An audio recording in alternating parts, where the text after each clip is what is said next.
Hello guys, to कैसे हैं आप लोग। अब इंतजार की घड़ी खत्म हो गई है और चलिए इसी बात पर और देरी ना करते हुए स्टोरी को आगे बढ़ाते हैं। चैप्टर 33 डर।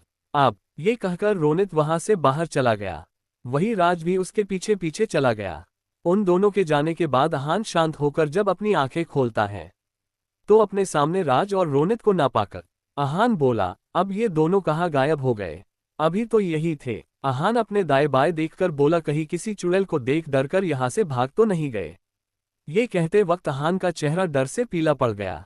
फिर अहान डरते हुए अपने आप से, चल अहान यहाँ से जल्दी निकल वरना क्या पता वो चुड़ैल तेरा ही खून का ब्लड शेक बनाकर पी ना ले। वैसे भी हॉरर स्टोरी में भी ज्यादातर ऐसे ही होता है। ये बोल अहान फर्श से जल्दी से उठकर सीधा स्टडी रूम से निकलकर भागते हुए अपने रूम की तरफ चला जाता है। अंडस्को 1 घंटे बाद अंडस्को डिनर टेबल पर सब बैठे थे, बस अकाया और त्रिशा को छोड़कर। धीरज सिघानिया बार बार स्टेयर्स की तरफ देख रहे थे कि तभी उन्हें स्टेयर्स से उतरती हुई त्रिशा दिखी, जिसे देख धीरज सिघानिया मुस्कुराकर बोले, त्रिशा बेटा जल्दी आओ, मैंने तुम्हारे लिए तुम्हारे फेवरेट डिशेस बनवाए हैं। तो त्रिशा बोली, जी दादू। त्रिशा की आवाज सुन अहान, राज, रोनित तीनों स्टेयर्स की तरफ देखने लगे। लेकिन जब उन्होंने त्रिशा को देखा तो देखते ही रह गए, क्योंकि इस वक्त त्रिशा किसी परी की तरह लग रही थी। तो अहान अपने बगल में बैठे राज के कान में धीरे से बोला, राज भाई, त्रिशा किसी परी की तरह दिखती है ना।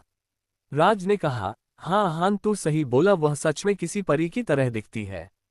इधर त्रिशा मुस्कुराते हुए धीरज सिघानिया के बगल वाली चेयर में जाकर बैठ गई। तो त्रिशा को देखकर रोनित बोला, दादू आपने तो अभी तक हमें त्रिशा के बारे में कुछ नहीं बताया कि ये कौन है। वही अहान भी बोल पड़ा, रोनित भाई सही बोल रहे हैं दादू। उन दोनों की बात सुनकर रंजीत जी मुस्कुराकर बोले, हाँ बताऊंगा लेकिन डिनर के बाद, ठीक है। उनकी बात पर दोनों ने मुस्कुराकर जी दादू कहा। वही अहान फिर बोला, लेकिन दादू अभी तक भाई नहीं आए हैं तो डिनर कैसे स्टार्ट करें। तभी राज झट से चिल्लाकर बोला, वो देखो बिग बॉस भी आ गए। उसकी बात पर धीरज सिघानिया बोले, तो इतना चिल्लाकर क्यों बता रहा है नलायक, वो भागा थोड़े जा रहा है, वो इधर ही तो आएगा क्या। उनकी बात सुन राज का मुंह बन गया और राज को डांट पड़ते देख अहान तो मुंह दबाकर कर हंसने लगा। इधर अकाया भी अपने एक्सप्रेशनलेस चेहरे के साथ डिनर टेबल पर आकर अपने दादू के पैर छूता है। तभी उसकी नजर साइड में बैठे त्रिशा पर जाती, जिसे देखकर उसको त्रिशा और अपनी किस याद आ जाती है, जिसके कारण उसे अभी एक अलग सा एहसास महसूस होता है, जिसके कारण अकाया त्रिशा से जल्दी ही नजरें फेर लेता है और अपने चेयर में जाकर बैठ जाता। वही त्रिशा ने जब अकाया को देखा तो वह तो उसे देखती ही रह गई।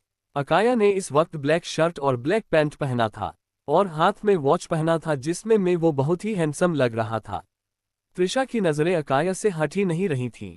वो उसे इस तरह देख रही थी जैसे पहली बार देख रही हो। और सही भी तो था। पहली बार जब उसने अकाया को देखा था तो उसका चेहरा ब्लैक पेंट से भरा हुआ था, लेकिन अभी वो सामने बैठे अकाया को गौर से देख रही थी। उसकी वो गहरी सिल्वर आंखें, perfect face, perfect jaw line, gel से सेट किए हुए बाल, और उसकी वो सिल्वर आंखें जो त्रिशा को उसे बार बार देखने के लिए मजबूर कर रही थी। जिसे देखते हुए त्रिशा मन में, ये लड़का कितना हैंडसम है, मैंने आज से पहले इतना हैंडसम लड़का कभी नहीं देखा, यहाँ तक अपनी पुरानी लाइफ में भी नहीं। और इसकी ये सिल्वर आइज जैसे कुछ गहरे राज छुपाए हुए हैं, और इसकी ये आंखें मुझे इसकी तरफ देखने के लिए इतना अट्रैक्ट क्यों करती हैं। आखिर है कौन ये लड़का। तभी त्रिशा को टोजो की आवाज आई, जो अभी त्रिशा के गले में ब्लू पेंडेंट के रूप में था। मास्टर, ये है वर्ल्ड के टॉप बिजनेसमैन दी अकाया सिघानिया। ये सुन त्रिशा अपनी डर से भरी लड़खड़ाती जुबान से बोली, टोजो ये वही अकाया सिघानिया है ना, जिसे लोग हार्टलेस डेविल किंग के नाम से जानते हैं, जिसे आज तक उसके फैमिली वालों के अलावा किसी ने नहीं देखा है। तो टोजो बोला, जी मास्टर ये वही हैं। त्रिशा मन में बोली, मुझे इस लड़के से 10 कदम दूर रहना होगा, वरना मैंने इसे नाराज कर दिया तो फ्यूचर में मुझे ही परेशानी होगी, क्योंकि मुझे अच्छे से याद है मेरी पिछले लाइफ में ये एक क्रूर हार्टलेस बिजनेसमैन था और पूरी दुनिया इसके नाम से डरती थी, और इसके अंदर किसी के लिए भी हमदर्दी नहीं थी, और लोगों का जान लेना इसके लिए चिट्ठी मारने जैसा था। ये कहते हुए त्रिशा अपने ही ख्यालों में गुम थी कि तभी धीरज सिघानिया बोले, त्रिशा बेटा कहाँ खोई हुई हो, और तुम खाना क्यों नहीं खा रही हो, क्या तुम्हें खाना पसंद नहीं आया क्या। धीरज सिंघानिया की बात सुन त्रिशा जल्दी से अपना एक्सप्रेशन चेंज करके बोली, ऐसी कोई बात नहीं है दादाजी। इन सभी डिशेज को देखकर मुझे अपनी घर की याद आ गई। बस मैं उसी के बारे में सोच रही थी। उसकी बात पर धीरज जी मुस्कुराकर बोले, त्रिशा डिनर कर लो, फिर वीडियो कॉल करके बात कर लेना घर में। त्रिशा बोली, जी दादाजी। ये कहकर त्रिशा एक नज़र अकाया को देखती हैं जो शांति से अपना खाना खा रहा था। फिर वो भी अपना डिनर करना स्टार्ट कर देती हैं। सभी शांति से अपना अपना डिनर कर रहे थे। कुछ समय बाद सबका डिनर हो गया था। वही डिनर के बाद धीरज सिंघानिया ने सबको लिविंग रूम में बुलाया। फिर सभी लिविंग रूम के सोफे में आकर बैठ गए। वही अकाया भी साइड में बैठकर फोन में कुछ करने लगा। लेकिन इधर त्रिशा के बारे में जानने के लिए अहान, राज, रोनित बहुत ज्यादा एक्साइटेड थे, क्योंकि त्रिशा पहली लड़की थी जो इस पैलेस में आई थी, वरना आज तक किसी लड़की और औरत का इस पैलेस में आना अलाउड नहीं था। धीरज सिंघानिया ने सबकी तरफ देखा और बोले, त्रिशा मेरे सबसे पुराने दोस्त रंजीत की पोती है, जो इंडिया में रहता है, और ये अपनी स्टडी पूरा करने के लिए यहाँ आई है, और अब से ये हमारे साथ ही रहेगी। तो अहान बोला, दादू क्या त्रिशा मेरे साथ स्कूल जाएगी? धीरज जी बोले, हाँ त्रिशा तुम्हारे साथ स्कूल जाएगी, क्योंकि त्रिशा का एडमिशन तुम्हारे स्कूल में हुआ है। ये सुन अहान मन में, अब मैं त्रिशा को अपना फ्रेंड बनाऊंगा और उसका क्यूट सा टोजो उधारी में मांगकर स्कूल में शो ऑफ करूंगा, फिर सब लोग मुझसे जलेंगे, खासकर वो यस्मक। ये कहते वक्त अहान बहुत खुश था। फिर धीरज सिंघानिया एक एक करके सभी का इंट्रोडक्शन करते हुए अहान की तरफ अपना हाथ दिखाकर बोले, त्रिशा ये है मेरा छोटा पोता अहान, और ये है राज, अहान का बॉडीगार्ड और उसका सेल्फ डिफेंस ट्रेनर। फिर रोनित की तरफ हाथ दिखाकर बोले, इसे तो तुम जानती ही हो, ये है रोनित मेरे बड़े पोते का असिस्टेंट जिसने टोजो को बचाया था। उनकी बात पर त्रिशा स्माइल करते हुए हाँ में सिर हिलाती है। वही लास्ट में धीरज जी अकाया की तरफ देखकर बोले, त्रिशा इससे मिलो, ये है मेरा बड़ा पोता अकाया। उनकी बात पर अकाया जो कब से अपने फोन पर बिजी था, वो अपने एक्सप्रेशनलेस चेहरे के साथ त्रिशा को देखने लगा।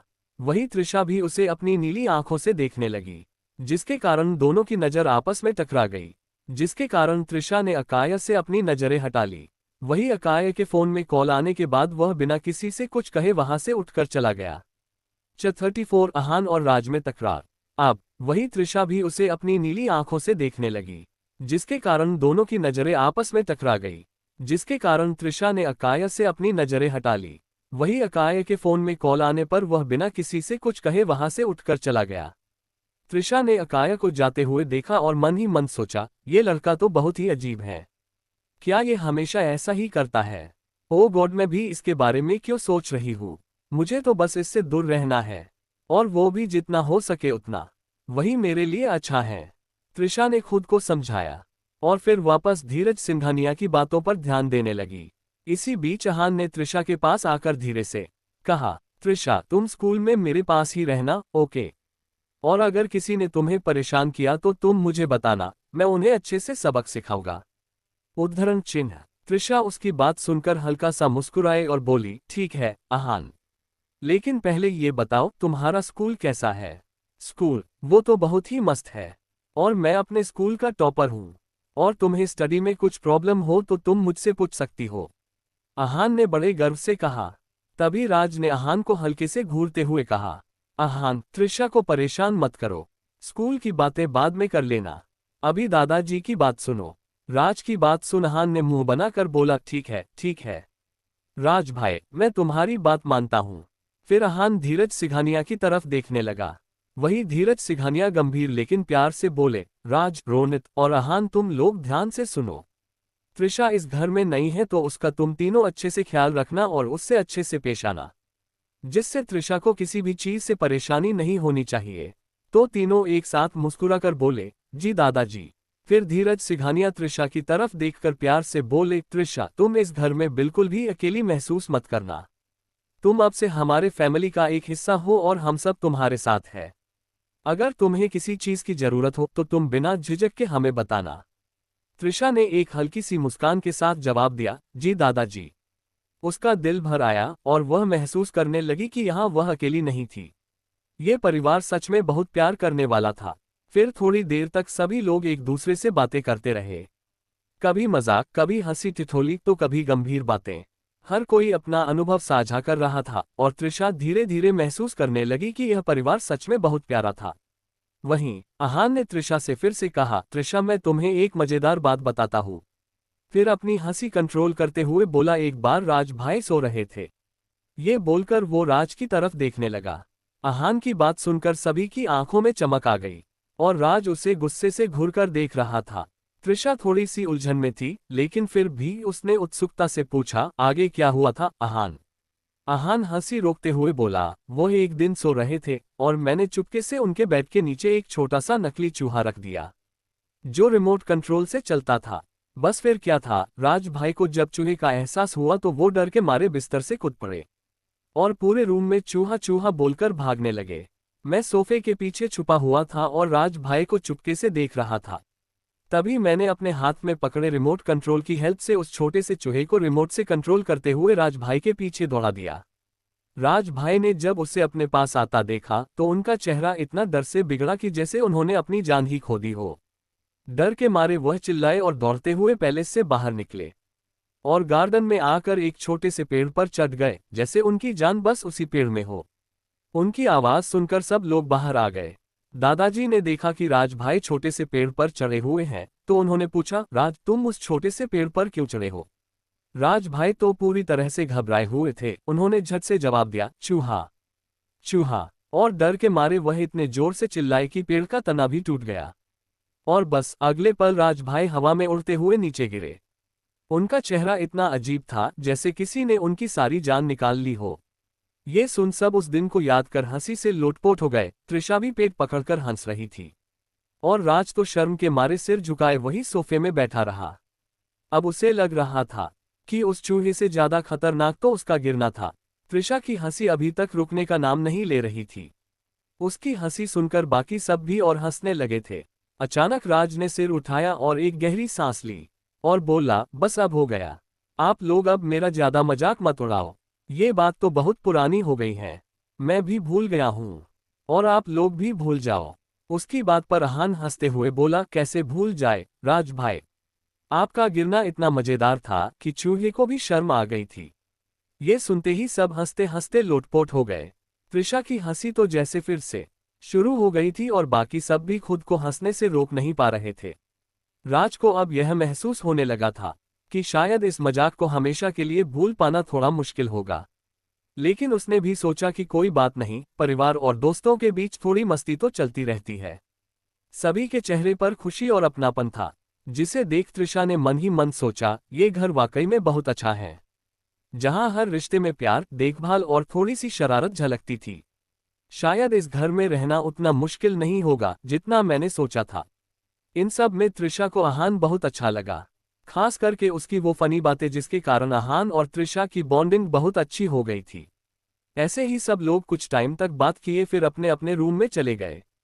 वही त्रिशा रूम में आने के बाद बालकनी के झूले में आकर बैठ गई, जहां का व्यू बहुत ही सुंदर और सुकून भरा था। तभी साइड में रखा उसका फोन बजा। त्रिशा ने फोन की स्क्रीन में देखा तो मॉम नाम शो हो रहा था, जिसे देख त्रिशा की होठों में मुस्कान आ गई। उसने झूले से उठते हुए फोन उठाया और एक प्यारी सी मुस्कान के साथ कहा, हेलो मम्मा। फोन के दूसरी ओर उसकी माँ की आवाज सुनाई दी, त्रिशु कैसी हो बेटा? तुम ठीक से वहां पहुंच गई ना? जी मम्मा, मैं यहाँ पहुंच गई और मैं बिल्कुल ठीक हूँ, त्रिशा ने जवाब दिया और झूले में वापस बैठते हुए अपनी माँ से बातें करने लगी। वह जानती थी कि घर से पहली बार दूर रहने के कारण उसकी मम्मा को उसकी चिंता हो रही है। मम्मा, आपको क्या ही बताऊं, यहाँ के लोग बहुत ही अच्छे हैं और मेरा यहाँ अच्छे से ख्याल रख रहे हैं। और आपको पता, मैं अभी बालकनी में बैठी हूँ जो बहुत ही खूबसूरत है और यहाँ का मौसम भी बहुत अच्छा है, तो आप ज्यादा चिंता मत करो, मेरी त्रिशा ने बड़े प्यार से कहा। उसकी बात पर मिसेज पायल बोली, ये सुनकर अच्छा लगा त्रिशा कि तुम वहाँ अच्छी हो, लेकिन ध्यान रखना ज्यादा देर बाहर मत रहना, आजकल सर्दी बढ़ रही है, मिसेज पायल ने हमेशा की तरह उसकी चिंता जताते हुए कहा। त्रिशा हंसते हुए बोली, मम्मा आप बिल्कुल चिंता मत करो, मैं ध्यान रखूंगी। तो मिसेज पायल बोली, अच्छा अब जाकर सो जाओ, बहुत रात हो गई होगी वहां। एंड रियली मिस योर बेटा। ये बोलते वक्त पायल जी की आंखें नम हो गई थी। उनकी बात सुन त्रिशा बोली, miss your mama and love so much. Trisha की बात सुनकर पायल जी ने कहा, अच्छा त्रिशु जाओ सो जाओ। वही त्रिशा ने okay mama and good night कहा और कॉल कट कर दिया। और त्रिशा सोने के लिए चली गई, क्योंकि उसको भी अब नींद आ रहा था। इधर अकाया भी कॉल में बात करने के बाद से अपने रूम में आ गया था और अपने लैपटॉप पर काम करने की कोशिश कर रहा था, लेकिन उसकी आंखें स्क्रीन पर थीं, जबकि दिमाग कहीं और। उसकी उंगलियां कीबोर्ड पर चल रही थीं, पर दिल त्रिशा के ख्यालों में उलझा हुआ था। उसकी आंखों के सामने बार बार त्रिशा का चेहरा घूम जाता, वो मासूम चेहरा, उसकी खूबसूरत नीली आंखें और उसका उसे किस करना उसे बार बार याद आ रहा था, जिसके कारण वह अपने काम पर फोकस नहीं कर पा रहा था। जिससे परेशान होकर अकाया ने गुस्से से लैपटॉप बंद कर दिया और गहरी सांस लेकर सोफे के पीछे की ओर झुक गया। ये क्या हो रहा है मुझे? आज से पहले तो मेरे साथ ऐसा नहीं हुआ, उसने खुद से बुदबुदाया। उसका दिल अभी भी त्रिशा के ख्यालों में उलझा हुआ था। उसकी मुस्कान, उसकी आवाज और वह पल जब उसने त्रिशा के करीब होने का एहसास किया, सब कुछ जैसे ठहरे हुए समय की तरह उसके भीतर बसा हुआ था। उसे समझ नहीं आ रहा था कि ये उसके साथ क्या हो रहा है, जिसके कारण उसने अपना सिर झटका, मानो इस ख्याल से छुटकारा पाना चाहता हो। फिर अचानक अपनी गुस्से से भरी आवाज में बोला, आखिर मैं इस लड़की के बारे में इतना क्यों सोच रहा हूं? मैं द ग्रेट अकाया सिंघानिया ऐसी फालतू चीजों के बारे में कैसे सोच सकता हूं? मैं ऐसे छोटे मोटे चीजों को सोचकर परेशान नहीं हो सकता, क्योंकि मैं अकाया सिंघानिया हूं। वह गहरी सांस लेकर खड़ा हो गया और खुद से बात करने लगा, मुझे अपने काम पर ध्यान देना चाहिए। ये सब सिर्फ समय की बर्बादी है। मैं जो चाहता हूं वही होता है। वही अकाया ने फिर से लैपटॉप खोला और अपने काम में लग गया। उसकी आंखें फिर से स्क्रीन पर गड़ी हुई थी। वह पूरी तरह से अपने काम में डूब चुका था, जैसे बाकी दुनिया उसके लिए मायने नहीं रखती थी। उसकी उंगलियां तेजी से कीबोर्ड पर चलने लगीं, मानो हर क्लिक के साथ वह अपने भीतर की ताकत को और मजबूत कर रहा हो। अकाया लगातार 5 घंटों तक काम करता रहा, उसकी आंखों में थकान की कोई छाया नहीं थी। फिर थोड़ी देर रुककर उसने अपने हाथ में पहनी घड़ी की ओर देखा, जिसमें सुबह के 5 बजे थे। अकाया फिर सोफे से उठकर रेडी होने के लिए बाथरूम में चला गया। कुछ मिनटों बाद अकाया बाथरूम से आया और क्लोजेट में चला गया। फिर आधे घंटे बाद रेडी होकर पैलेस से निकल गया। वही रोनित पैलेस के बाहर कार के पास खड़े होकर उसका इंतजार कर रहा था। वही अकाया कार के पास आया तो रोनित ने उसे गुड मॉर्निंग विश किया, लेकिन अकाया ने उसे कुछ रिप्लाई नहीं दिया, जिसके कारण रोनित का मुंह बन गया, क्योंकि ये उसके बॉस का रोज का था। जब भी वो अपने बॉस को विश करता तो अकाया उसे रिप्लाई ही नहीं देता था, जिसके कारण रोनित का मुंह बन जाता था। फिर उसने उसके लिए कार का दरवाजा खोल, फिर कुछ मिनटों में उनकी कार वहां से निकल गई। कुछ समय बाद सुबह के 7 बजे का समय था। पूरा सिंघानिया पैलेस अब भी खामोश था। बस अहान के कमरे से डोरेमोन की तेज आवाजें आ रही थीं। अहान अपने बिस्तर पर लेटकर चिप्स खाते हुए टीवी में डोरेमोन देख रहा था। तभी राज अपने दोनों हाथों को कमर पर रखकर अहान को घूरते हुए रूम के अंदर आ गया। फिर राज अहान को देखते हुए बोला, महाराज, क्या आप स्कूल जाने की सोच रहे हैं, या मैं बैग पैक करके खुद ही जाऊं? अहान चिढ़कर बोला, ओ राज भाई, तुम इतने सीरियस क्यों हो? आज मेरी नई फ्रेंड त्रिशा भी स्कूल जा रही है, तो मैं आज स्कूल रॉयल अंदाज में जाऊंगा। बस आप मेरी शूज लाकर पॉलिश कर दो। राज ने गहरी सांस ली और बोला, अरे त्रिशा तो तुमसे पहले तैयार हो चुकी है और ब्रेकफास्ट के लिए डाइनिंग हॉल में बैठी है। अहान आश्चर्य से, क्या वो मुझसे पहले उठ गई? राज मुस्कुराते हुए बोला, हाँ, और वो दादू के साथ खूब बातें भी कर रही हैं। अब जल्दी करो, वरना वो तुम्हें छोड़कर अकेले ही स्कूल चली जाएगी। राज की बात सुनकर अहान जल्दी बेड से कूदकर तैयार होने लगा। उसे डर था कहीं त्रिशा सच में उसे छोड़कर अकेले ही स्कूल ना चली जाए। अहान जैसे तैसे तैयार होकर नीचे जाने के लिए रूम से निकलकर भागा। तभी राज ने उसे चिल्लाया, अहान सुनो तो, लेकिन अहान नीचे चला गया था। वो उसकी आवाज नहीं सुन पाया था। अहान जब नीचे आया तो उसने देखा कि डाइनिंग टेबल पर त्रिशा और उसके दादू आराम से नाश्ता कर रहे थे। अहान मुस्कुराते हुए त्रिशा के पास जाकर, गुड मॉर्निंग त्रिशा, तुम तो बड़ी जल्दी उठ गईं। मैं सोच रहा था कि तुम्हें स्कूल जाने की ट्रेनिंग देनी पड़ेगी। अहान की बात सुन त्रिशा अहान को ऊपर से नीचे तक देखने लगी। फिर उसकी नज़र सीधे अहान के पैरों पर गई और वो हंसते हुए बोली, गुड मॉर्निंग अहान। वैसे मुझे लगता है तुम्हें स्कूल जाने की ट्रेनिंग की ज्यादा जरूरत है। अहान चौंक कर बोला, क्यों? मैंने तो सब कुछ सही पहना है। त्रिशा ने उसके पैरों की तरफ इशारा करते हुए कहा, ओ अच्छा, जरा अपने जूतों पर नजर डालो। तुमने दोनों पैर में अलग अलग रंग के जूते पहने हैं, एक पैर में लाल और दूसरे में काला। आहान ने तुरंत अपने पैरों की तरफ देखा और शर्माते हुए सिर खुजलाने लगा। उसने बुदबुदाते हुए कहा, अरे यार, ये राज भाई भी ना जल्दी जल्दी में मुझे अलग अलग जूते पहना दिए। तभी पीछे से राज की हंसी गूंज उठी। राज ने मजाकिया अंदाज में कहा, अरे उल्टा चोर कोतवाल को डांटे, जूते तो तुमने खुद पहने हैं, अब सारी गलती मुझ पर क्यों डाल रहे हो? मैं तो यहाँ यही बताने आ रहा था और तुम्हारे जूते देने आया था। राज ने आहान को हाथ में पकड़े ब्लैक जूते को दिखाकर बोला। लेकिन तुम तो मुझे ही डांट खिलाने के लिए तुले हुए हो। राज की बात सुन त्रिशा और धीरज सिंघानिया की हंसी छूट गई। आहान अपनी गलती का एहसास करते हुए थोड़ा शर्मिंदा हो गया, लेकिन उसे तुरंत अपनी इज्जत बचाने का ख्याल आया।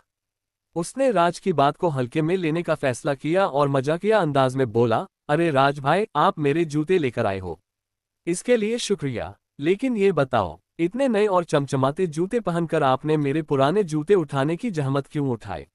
राज ने आंखें मटकाते हुए जवाब दिया, अरे आहान, तुम्हारे जूते इतने पुराने हैं कि मैंने सोचा कहीं ये इतिहास का हिस्सा न बन जाएं, इसलिए मैंने सोचा इसे बचा लूं।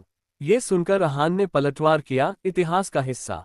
मेरे प्यारे राज भाई, तुम्हारी सफाई सुनकर तो ऐसा लगता है कि तुम खुद जूता संरक्षण अभियान के अध्यक्ष हो। ग्रिन। उसकी बात पर राज ने ठहाका लगाते हुए कहा, और तुम इसके उपाध्यक्ष, क्योंकि तुम्हारे जूतों की हालत देखकर कोई भी अभियान शुरू हो सकता है। इतने में मेन गेट के पास खड़े दो लड़कों में से एक बोला, जो अब तक दोनों की बातों का मजा ले रहे थे, तुम दोनों को कोई जूता ब्रांड एम्बेसडर क्यों नहीं बना देता? एक पुरानी विरासत का और दूसरा नई चमक दमक का। ये बोलकर वो लड़का हंसने लगा, साथ में उसके बगल में खड़ा लड़का भी हंसने लगा। दोनों की हंसी से पूरा लिविंग रूम गूंज उठा, जिसके साथ ही राज, त्रिशा और दादाजी भी उसकी बात सुनकर हंसने लगे। लेकिन आहान ने मन ही मन ठान लिया कि अगली बार वह राज से बदला लेगा। क्या अकाया को हो रहा है त्रिशा से प्यार? क्या अकाया कभी समझ पाएगा अपने इस फीलिंग को? 35A कंपनी अब, जिसके साथ ही राज, त्रिशा और दादाजी भी उसकी बात सुनकर हंसने लगे।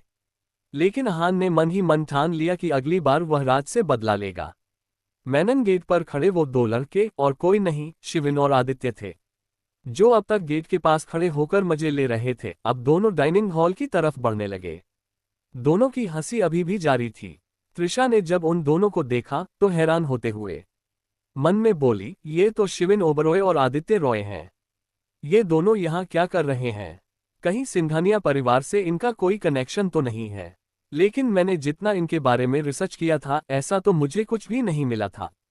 त्रिशा को अब तक यकीन नहीं हो रहा था कि ये वही लोग हैं जिनकी प्रोफाइल उसने कई बार रिसर्च की थी। उनके बारे में उसने जितना जाना था, उसमें तो सिंघानिया परिवार के साथ कोई खास कनेक्शन नजर नहीं आया था, जिसके कारण त्रिशा अपने ही सोच में उलझी हुई थी कि तभी दादाजी की आवाज सुनकर वह अपनी सोच से बाहर आए, जो आदित्य और शिविन को देख मुस्कुराते हुए बोल रहे थे, अरे शिविन, आदित्य, तुम लोग इतने दिनों बाद दर्शन दे रहे हो। तुम दोनों कहाँ गायब हो गए थे? कहीं बर्फ में फंस गए थे या रास्ता भूल गए थे? दादाजी की बात सुनकर शिविन और आदित्य दोनों मुस्कुरा दिए। आदित्य ने थोड़ा मजाकिया लहजे में जवाब दिया, दादाजी, बर्फ में तो नहीं फंसे थे, लेकिन हाँ, आपके यहाँ का रास्ता भूलने जैसा ही था। तो शिविन ने भी तुरंत बोला, लेकिन अब जब याद आ गया है तो हमने सोचा सबसे पहले आपसे ही मिलने आए। उन दोनों की बात सुन दादाजी ने हंसते हुए कहा, अच्छा किया बेटा, अब यहाँ आए हो तो कुछ दिनों तक यहीं रहना, और अब ये सब छोड़ो, बैठो और हम लोगों के साथ ब्रेकफास्ट करो। वही धीरज सिंघानिया की बात सुन शिविन और आदित्य दोनों एक साथ बोले, जरूर दादाजी। फिर दोनों डाइनिंग टेबल में ब्रेकफास्ट के लिए बैठ गए। त्रिशा अब तक सोच में थी। उसने दादाजी और शिविन, आदित्य के बीच की इस बातचीत को गौर से देखा, जिसे देख त्रिशा को पता लगा कि ये दोनों लड़के सिंघानिया परिवार के बहुत करीब हैं। वही शिविन त्रिशा को देख सरप्राइज होते हुए धीरज सिंघानिया से पूछे, दादाजी, ये क्यूट सी परी जैसी दिखने वाली लड़की कौन है? शिविन की बात सुन आदित्य भी उसे देखने लगा। वही शिविन की बात पर धीरज सिंघानिया मुस्कुराते हुए बोले, ये त्रिशा है, हमारे परिवार की एक नई सदस्य। वो कुछ समय के लिए हमारे साथ रहने आई है। फिर त्रिशा की तरफ देख के बोले, त्रिशा बेटा, ये शिविन है और वो आदित्य है। शिविन और आदित्य दोनों त्रिशा को एकटक देख रहे थे और अब उनकी आंखों में एक नई जिज्ञासा थी। त्रिशा ने हल्की सी मुस्कान के साथ कहा, हेलो, मैं त्रिशा हूँ, आप लोगों से मिलकर अच्छा लगा। शिविन ने थोड़ी देर तक उसे देखा और फिर हंसते हुए कहा, तुम बहुत क्यूट हो त्रिशा। लगता है हम अच्छे दोस्त बनेंगे। उसकी बात सुन त्रिशा एक मुस्कान के साथ, मुझे भी लगता है हम अच्छे दोस्त बन सकते हैं। तभी बीच में ही अहान भड़कते हुए बोला, शिविन भाई आप ये क्या बोल रहे हैं? त्रिशा सिर्फ मेरी दोस्त है, इसलिए वो आपकी दोस्त नहीं बन सकती, समझे आप? शिविन ने अहान की बात सुनी और हंसते हुए जवाब दिया, अहान तुम चिंता मत करो, मैं सिर्फ मजाक कर रहा था। त्रिशा तो तुम्हारी ही दोस्त है। त्रिशा थोड़ी हैरान होकर अहान की तरफ देखा और फिर हल्का सा मुस्कुराए, अहान तुम बहुत ज्यादा ओवर रिएक्ट कर रहे हो। मैं तो सिर्फ शिविन भाई से बातें कर रही थी और तुम तो बात का बतंगड़ बना रहे हो। वही शिविन त्रिशा के मुंह से अपने लिए भाई सुनकर उसकी आंखों में एक हल्की सी चमक आ गई। उसे यह शब्द बहुत प्यारे लगे, जैसे त्रिशा ने उसे अपना भाई मान लिया हो। शिविन का दिल खुश हो गया और उसकी मुस्कान और गहरी हो गई। वही अहान त्रिशा की बात सुनकर बोला, ठीक है, लेकिन याद रखना त्रिशा तुम सिर्फ मेरी दोस्त हो और मैं तुम्हें मेरे अलावा किसी और का दोस्त बनने नहीं दूंगा। अहान ये सब मुंह बनावना कर बोल रहा था, जिसे देख सबकी हंसी छूट गई। तो राज बोला, अहान अब तुम्हारा हो गया हो तो अब स्कूल चलो। तुम दोनों को स्कूल के लिए लेट हो रहा है। तुम्हारे वजह से कहीं त्रिशा को स्कूल के लिए लेट ना हो जाए। राज की बात सुन अहान अपना बैग उठाकर मुंह बनाते हुए बाहर जाने लगा। वही त्रिशा भी अपना स्कूल बैग उठाकर सबको बाय बोलकर राज के साथ बाहर जाने लगी। वही उन तीनों के जाने के बाद आदित्य धीरज सिंघानिया से बोले, दादाजी वैसे अकाय कहाँ है? दिख नहीं रहा। उसकी बात पर धीरज सिंघानिया हल्के गुस्से से बोले, तुम्हें तो पता है आदित्य उस नलायक को अपने काम के अलावा कुछ दिखता ही नहीं देता। वो इतना काम में बिजी रहता कि उसे अपनी सेहत की भी कोई परवाह ही नहीं है। उसकी ये आदतें मुझे परेशान कर देती हैं। ये सब कहते हुए उनके चेहरे में अकाय के लिए चिंता दिख रही थी। धीरज सिंघानिया के चेहरे में चिंता देख शिविन मुंह बनाते हुए बोला, अरे यार आप भी ना दादाजी क्यों इतना परेशान हो रहे हो? और वो भी उस खड़ूस के लिए। मैं यहाँ इतने दिनों बाद आया हूँ, लेकिन आपको तो मेरी चिंता ही नहीं है। फिर शिविन अपने हाथों को धीरज सिंघानिया को दिखाते हुए, देखो ना दादाजी मैं कितना पतला हो गया हूँ। मैंने 1 महीने तक ठीक से खाना भी नहीं खाया है। शिविन की बात सुनकर आदित्य हैरानी से शिविन को देखते हुए मन में, ये नौटंकी साला कभी नहीं सुधर सकता, पूरे महीने तो किसी राक्षस की तरह खाना ठुसा है। अब दादाजी के सामने झूठ बोल रहा है भूखल गही का। शिविन की बात सुनकर धीरज सिंघानिया हल्का सा मुस्कुराए और शिविन के प्लेट में एक सैंडविच रखते हुए, लो शिविन तुम पेट भर के खाओ। वैसे भी तुम सच में बहुत पतले दिख रहे हो। और तुमने सही कहा, उस खड़ूस को तो देखो, न उसे खुद का ख्याल है न किसी और का, बस दूसरों को टेंशन देना आता है। धीरज सिंघानिया की बात सुनकर आदित्य हंसी रोकते हुए बोला, दादाजी आपने सही कहा, उसे दूसरों को टेंशन देना ही आता। और अब आप अगर उस खड़ूस की चिंता में इतना समय बर्बाद करोगे तो फिर हम सबको कैसे संभालोगे? इसलिए अब आप टेंशन मत लो। आदित्य की बात सुनकर धीरज सिंघानिया हंसी रोकते हुए बोले, तुम ठीक कहते हो आदित्य। इस खड़ूस की चिंता में क्यों अपना टाइम बर्बाद करें? वैसे भी उसे अपनी जिंदगी से कोई फर्क नहीं पड़ता, लेकिन अगर हम उस पर ज्यादा ध्यान देंगे तो वो और घमंडी हो जाएगा। आपने सही कहा दादाजी, शिविन ने झट से जवाब दिया। इसके बाद सभी लोग हंसी में डूब गए और ऐसा लगा जैसे वे सब उस खड़ूस के बारे में भूल गए थे। दूसरी तरफ एएस कंपनी, जो एक ऊंची और खूबसूरत इमारत के रूप में शहर के बीचों बीच खड़ा था, अपनी चमक दमक से सबका ध्यान आकर्षित कर रहा था। ये केवल एक इमारत नहीं बल्कि सफलता की कहानी का प्रतीक था। हर कोई इसे देखता और सोचता कि इस कंपनी में काम करना उनके सपनों को हकीकत बना सकता है। लेकिन इस कंपनी में काम करना उतना आसान नहीं था जितना बाहर से नजर आता था। एएस कंपनी जितनी खूबसूरत और आकर्षक दिखती थी, अंदर से उतनी ही सख्त और प्रतिस्पर्धी थी। लोग कहते थे कि ये सफलता का शॉर्टकट है, लेकिन इस शॉर्टकट का रास्ता आसान नहीं था। यहाँ का माहौल जितना पेशेवर और आकर्षक था, उतना ही चुनौतीपूर्ण और तनावपूर्ण भी। और सबसे ज्यादा खतरनाक माने जाते थे यहाँ के सीईओ, जिनके बारे में हर किसी के पास बस कहानियां थीं, लेकिन उन्हें आज तक किसी ने देखा नहीं था। उनके बारे में कहा जाता था कि वे सख्त अनुशासन के लिए जाने जाते हैं। उनकी उपस्थिति कंपनी की हर परत में महसूस होती थी, लेकिन वे खुद मानो एक रहस्य थे। वह 25वें फ्लोर पर रहते थे, कंपनी का सबसे ऊंचा और सबसे सुरक्षित हिस्सा, जहां केवल चुनिंदा लोग ही जा सकते थे। 25वें फ्लोर पर जाने के लिए खास अनुमति और हिम्मत दोनों चाहिए होती थी। लोग कहते थे कि वहां का माहौल बिल्कुल अलग है, शांति के साथ साथ एक अजीब सा दबाव, जैसे हर चीज पर सीईओ की निगाह हो। कोई नहीं जानता था कि वे वहां क्या करते हैं, लेकिन इतना तय था कि उनकी हर चाल कंपनी के फ्यूचर को बदलने की ताकत रखती थी। उनकी उपस्थिति मात्र से कंपनी की धड़कनें तेज हो जाती थीं। स्टाफ के बीच उनकी छवि एक ऐसे शख्स की थी जो परफेक्शन की मांग करता था, हर काम समय पर और बिना किसी गलती के। सीईओ के बारे में कई अफवाहें थीं। कुछ का कहना था कि उन्होंने अपने जीवन में कभी हार का स्वाद नहीं चखा, जबकि कुछ मानते थे कि उनकी सफलता का राज उनकी क्रूरता है। वे अपने फैसलों से न केवल कंपनी की दिशा बदल सकते थे, बल्कि किसी भी स्टाफ का करियर खत्म करने में भी पल नहीं लगाते थे। लेकिन 25वें फ्लोर के दरवाजे के पीछे क्या होता है, यह एक पहेली थी। लेकिन एक बात सभी जानते थे, सीईओ न तो किसी से मिलते थे, न किसी को माफ करते थे। उनकी उपस्थिति, चाहे शारीरिक हो या सिर्फ उनके नाम के माध्यम से, हर किसी को अपनी सीमा से आगे बढ़ने पर मजबूर कर देती थी। शायद यही डर और उत्सुकता थी जो एस कंपनी को दुनिया में अद्वितीय और शक्तिशाली बनाती थी। 36 अकाया और कबीर हुए बेहोश। अब शायद यही डर और उत्सुकता थी जो एस कंपनी को दुनिया में अद्वितीय और शक्तिशाली बनाती थी।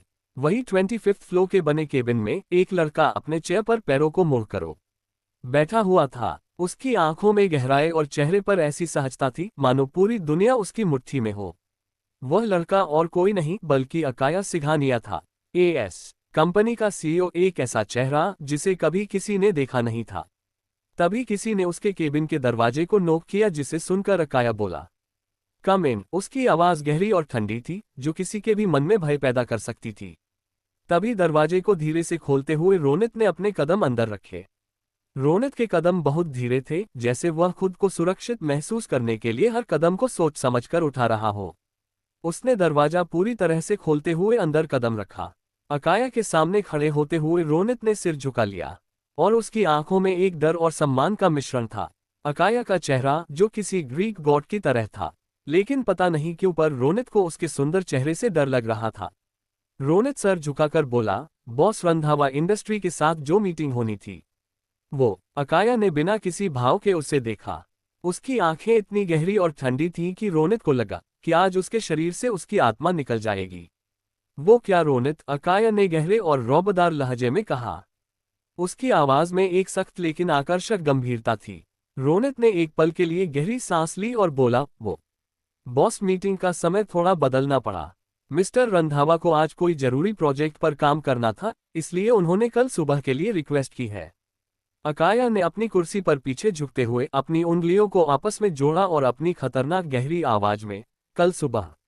अकाया की खतरनाक गहरी आवाज ने कमरे की हवा को और भारी कर दिया। उसकी भावें आपस में तनी हुई थी और उसकी आंखें रोनित पर गड़ी थीं, मानो उसके शब्दों को छान रही हों। क्या तुम जानते हो रोनित? उसने धीरे धीरे और हर शब्द को चबाते हुए कहा, मेरे लिए समय कितना कीमती है, और जब कोई मेरा समय बर्बाद करता है तो मैं उसका।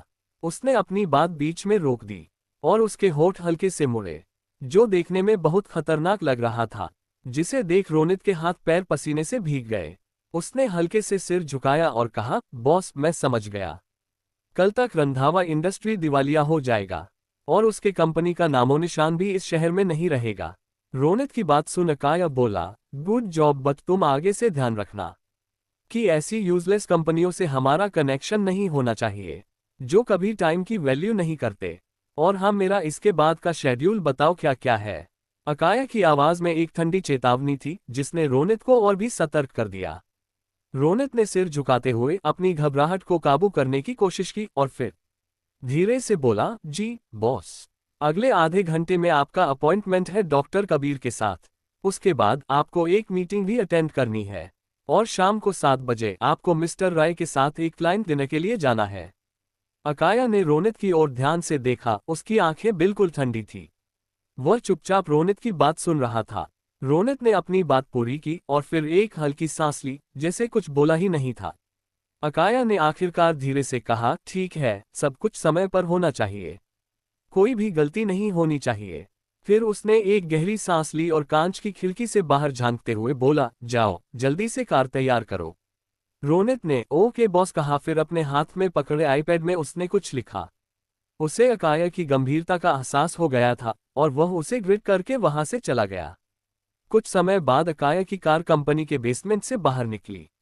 ये काले रंग की बेहतरीन और हाई सिक्योरिटी कार थी जो बेसमेंट से बाहर निकलकर शहर की भीड़भाड़ वाली सड़कों पर दौड़ रही थी। कार का रंग काला था, जो उसकी गंभीर और रहस्यमयी पर्सनैलिटी को और भी उभारता था। अंदर बैठा अकाया पूरी तरह से शांत था, लेकिन उसके मन में चल रहे विचार किसी तूफान से कम नहीं थे। वह खिड़की के बाहर देखते हुए गहरी सोच में था। ड्राइवर ने रियर व्यू मिरर से उसकी ओर देखा, लेकिन उसकी हिम्मत नहीं हुई कि कुछ पूछ सके। सामने वाली सीट पर रोनित बैठा था, जो अपने हाथ में आईपैड लिए लगातार स्क्रीन पर कुछ देख रहा था। उसने आखिरकार चुप्पी तोड़ते हुए कहा, बॉस, डॉक्टर कबीर के विला में हम अगले 15 मिनट में पहुंच जाएंगे और वहां सब कुछ अरेंज हो गया है। अकाया ने हल्की आवाज में जवाब दिया, हम।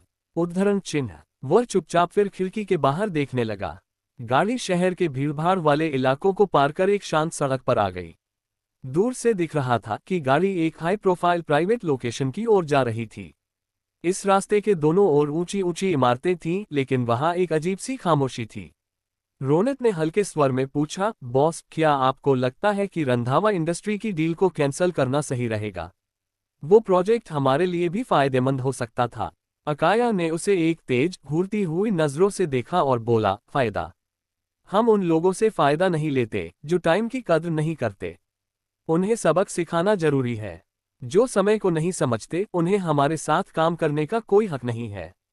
उसकी आवाज इतनी गहरी और ठंडी थी कि रोनित ने दोबारा सवाल पूछने की हिम्मत नहीं की।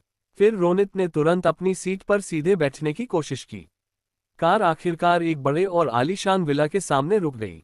रोनित जल्दी से कार से उतरकर अकाया के साइड का दरवाजा खोला और अकाया बिना किसी जल्दी के उतरा। उसकी चाल में वही रौब और घमंड था जिसने उसे दुनिया के सबसे शक्तिशाली व्यक्तियों में से एक बना दिया था।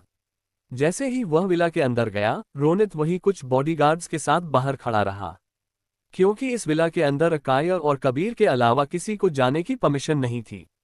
रोनित को ये बड़ा अजीब लगता था कि उसका वह खड़ूस बॉस उसे हर जगह ले जाता है, लेकिन वह उसे इस विला के अंदर ही नहीं ले जाता था। रोनित वही कार के पास खड़ा था और उसकी आंखों में सवाल थे। वह अकाया के बारे में जितना जानता था, उतना ही उसे समझने की कोशिश करता था। अकाया हमेशा से ही एक रहस्यमयी और पावरफुल इंसान रहा था, और उसके कुछ राज ऐसे थे जो केवल कबीर और वो खुद जानते थे। रोनित को हमेशा ये लगता था कि वह भी अकाया की दुनिया का हिस्सा है, लेकिन इस विला में उसका प्रवेश क्यों नहीं था? ये बात उसके मन में बहुत खटकती थी। तभी रोनित ने गहरी सांस ली और खुद को समझाया, मैं भी न किस बारे में सोच रहा हूँ। ये सब सोचकर बेकार में ही खुद को परेशान कर रहा है। मुझे बस अपना काम सही से करना है और बॉस के आदेशों का पालन करना है और चिल्ला होके रहना है। ये कहते हुए रोनित अपने पॉकेट से फोन निकालकर इंस्टाग्राम खोल लिया। वह थोड़ा रिलैक्स होना चाहता था, इसलिए उसने अपने फोन पर स्क्रॉल करते हुए रील देखने की कोशिश की। बस कुछ मिनट आराम, फिर काम में फिर से लग जाऊंगा, उसने खुद से कहा। विला के अंदर हवा में एक अलग ही ठंडक थी, जैसे यहाँ समय भी धीरे धीरे चलता हो। कमरे की दीवारें काले और सुनहरे रंग में सजी हुई थीं, और हर कोने में कीमती और महंगे सामान रखे हुए थे। कबीर और अकाया दोनों अपने सामने बैठे थे। बीच में एक कांच का बड़ा सा टेबल रखा था। दोनों के चेहरे इस वक्त बेहद सीरियस थे। कबीर ने एक फाइल अकाया के सामने रखा और कहा, अकाया, ये देख, तेरी रिपोर्ट है। इसमें कुछ भी बदलाव नहीं है यार। कबीर के फेस में थोड़ी निराशा थी। अकाया घूरकर उस फाइल को देखा, फिर उस फाइल को गुस्से से फर्श पर फेंक दिया और गुस्से में कबीर के ऊपर भड़कते हुए, अगर इसमें कुछ बदलाव नहीं है तो तुम मुझे क्यों दिखा रहे हो? कबीर, मुझे कोई बहाना नहीं चाहिए। मुझे सिर्फ रिजल्ट्स चाहिए, और वो भी जल्द से जल्द। अकाया का गुस्सा अब चरम सीमा पर आ गया था। उसकी आंखें हल्की लाल होने लगी थी। उसकी हाथों की नशे गुस्से के कारण दिखने लगे थे, जिसे देख कबीर के हाथ पैर डर से कांपने लगे थे। वह जानता था कि अकाया का गुस्सा किसी भी पल खतरनाक रूप ले सकता है। उसे कमरे में एक अजीब सी घुटन महसूस हो रही थी। कबीर अपने घबराहट को काबू कर ड्रावर से एक छोटा सा इंजेक्शन सुई निकालता है और अपने आप को हिम्मत देते हुए, you can do it Kabir, तुम ये कर सकते हो, ब्लू इट। फिर वो इंजेक्शन लेकर अकाया की ओर बढ़ता है। उसके हर कदम के साथ कमरे का तनाव और भी घना होता जाता है। कबीर के दिल की धड़कन तेज हो चुकी थी, लेकिन वह जानता था कि अब पीछे हटने का कोई रास्ता नहीं है। अकाया, सुनो, कबीर ने कांपती आवाज में कहा, यह तुम्हारे लिए है, तुम्हें शांत करने के लिए। अकाया ने उसकी ओर तीखी नजरों से देखा, मानो उसकी हर हरकत को पढ़ने की कोशिश कर रहा हो। उसकी मुट्ठियां कस चुकी थीं और सांसें गहरी हो रही थीं। कबीर ने इंजेक्शन की सुई खोलते हुए कहा, ये तुम्हारे भले के लिए है। बस कुछ ही पल और सब ठीक हो जाएगा। अकाया ने एक कदम आगे बढ़ाया और कबीर का दिल एक पल के लिए रुक गया। लेकिन फिर उसने अपनी सारी हिम्मत बटोरकर तेजी से इंजेक्शन अकाया के बाजू में चुभा दिया। अकाया कुछ पल के लिए वहीं थम गया। उसकी आंखें धीरे धीरे भारी होने लगीं और उसका गुस्सा जैसे ठंडा पड़ने लगा। कबीर ने राहत की सांस ली। वह जानता था कि उसने सही कदम उठाया है, लेकिन उसके मन में अब भी सवाल गूंज रहा था, क्या ये वाकई अंत था या सिर्फ एक शुरुआत। उसके साथ ही एक मजबूत हाथ उसके तरफ बढ़ा और वो हवा में उड़ते हुए दीवार से जा टकराया। कबीर दर्द से कराह उठा। उसने खुद को संभालने की कोशिश की, लेकिन उस दीवार पर लगा पेंटिंग उसके सर पर आ गिरा। कबीर ने अपना सिर थाम लिया। उसकी आंखों के सामने अंधेरा सा छा गया, लेकिन उसने खुद को होश में बनाए रखने की कोशिश की। लेकिन वो वही फर्श पर बेहोश गिर पड़ा। अकाया अब भी वहीं खड़ा था, लेकिन उसकी चाल धीमी और अस्थिर हो चुकी थी। इंजेक्शन ने अपना असर शुरू कर दिया था, लेकिन पूरी तरह नहीं। उसकी आंखों की लाल चमक अब कम हो रही थी। वही कबीर फर्श पर बेहोश पड़ा था और कमरे में केवल अकाया के अस्थिर कदमों की आवाज गूंज रही थी। उसकी सांसें गहरी और अनियमित थीं। इंजेक्शन ने उसे धीमा कर दिया था, लेकिन उसका गुस्सा अभी तक पूरा खत्म नहीं हुआ था। अकाया ने अपनी भारी भारी आंखों से कबीर की ओर देखा। उसके मन में एक अजीब सा संघर्ष चल रहा था, गुस्से और दर्द के बीच। वह लड़खड़ाते कदमों से कबीर के पास आया, लेकिन तभी उसका शरीर कांपने लगा। अकाया ने अपने सिर को दोनों हाथों से पकड़ लिया। उसके चेहरे पर गुस्से के साथ साथ एक दर्दनाक पीड़ा उभर आई। उसने जोर से दहाड़ लगाई और उसकी आवाज से पूरा कमरा गूंज उठा। दीवारों पर टंगी तस्वीरें और वस्तुएं हिलने लगीं। तभी अकाया का शरीर लड़खड़ाया और वह घुटनों के बल जमीन पर गिर गया। इंजेक्शन अब अपना पूरा असर दिखाने लगा था। उसकी लाल आंखें धीरे धीरे बंद होने लगीं और उसका शरीर जमीन पर बेजान सा गिर पड़ा। कमरे में अब एक गहरा सन्नाटा था। कबीर और अकाया दोनों ही बेहोश पड़े थे। बाहर से आती हल्की हवा खिड़की के पर्दों को हिला रही थी, जैसे कोई अदृश्य ताकत कमरे की इस घुटन को महसूस कर रही हो। समय जैसे ठहर गया था। कुछ देर बाद कमरे की घुटन को चीरती हुई एक धीमी आवाज सुनाई दी, दरवाजे के हल्के खुलने की। किसी ने दरवाजे को धीरे धीरे खोला। एक छाया कमरे में दाखिल हुई। उसकी चाल में सावधानी थी, जैसे उसे हर एक कदम की अहमियत पता हो। यह एक औरत थी, जिसकी आंखों में चिंता और चेहरे पर दृढ़ता झलक रही थी। उसने कमरे में पड़े कबीर और अकाया की ओर देखा। कबीर के माथे से खून बह रहा था और अकाया का विशाल शरीर फर्श पर बेजान पड़ा था। ओह नहीं, मैंने देर कर दी, उसने खुद से फुसफुसाते हुए कहा। वह तेजी से कबीर के पास गई, उसकी नब्ज को टटोला और फिर उसकी चोट को देखकर अपनी कलाई पर बंधे छोटे से मेडिकल डिवाइस को सक्रिय किया। डिवाइस से निकलने वाली हल्की नीली रोशनी कबीर की चोट पर केंद्रित हुई। उसकी सांसें अब सामान्य होने लगीं। इसके बाद वह अकाया की ओर बढ़ी। उसकी लाल आंखों की चमक पूरी तरह से बुझ चुकी थी, लेकिन उसके शरीर से एक अजीब सी ऊर्जा निकल रही थी। उसने एक छोटे से इंजेक्शन को बाहर निकाला और अकाया के बाजू में लगा दिया। आखिर कौन थी वो औरत, और अकाया को क्या हुआ था? Thanks for watching my friends, next episode come soon.